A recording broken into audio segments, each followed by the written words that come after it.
আবু বকর রাদিয়াল্লাহু আনহু ছিলেন অত্যন্ত ঈমানদার ও আল্লাহভীরু ব্যক্তি।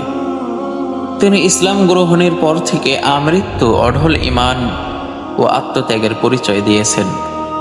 তার উপাধি ছিল আস-সিদ্দীক, যা তাকে নবীজি সাল্লাল্লাহু আলাইহি ওয়াসাল্লাম কথার উপর পূর্ণ বিশ্বাস ও সমর্থনের জন্য দেওয়া হয়েছিল।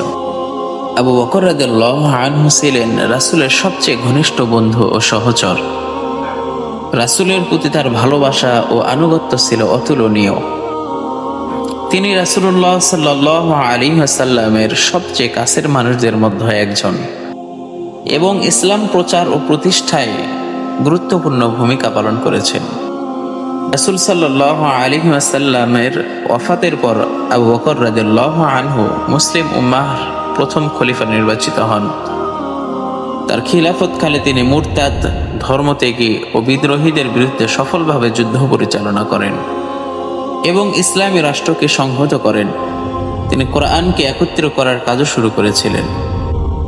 আবু বকর রাদিয়াল্লাহু আনহু ছিলেন অত্যন্ত দয়ালু ও দানশীল ব্যক্তি। তিনি তার সম্পদ ইসলামের পথে ব্যয় করতে কখনো কুণ্ঠাবোধ করেননি। তিনি দরিদ্র ও অসহায় মানুষের সাহায্যে এগিয়ে আসতেন এবং সব সময় ন্যায় বিচার প্রতিষ্ঠায় সচেষ্ট ছিলেন। আবু বকর রাদিয়াল্লাহু আনহু ছিলেন একজন বিচক্ষণ ও দূরদর্শী নেতা। তার নেতৃত্বে মুসলিম উম্মাহ ঐক্যবদ্ধ হয় এবং ইসলামী রাষ্ট্রের ভিত্তি মজবুত হয়। তিনি ন্যায় ও ইনসাফ প্রতিষ্ঠায় অগ্রণী ভূমিকা পালন করেছেন। আবু বকর রাদিয়াল্লাহু আনহু ছিলেন অত্যন্ত নরম ও নম্র ব্যক্তিত্বের অধিকারী। তিনি ক্ষমা ও সহনশীলতার আদর্শ স্থাপন করেছেন।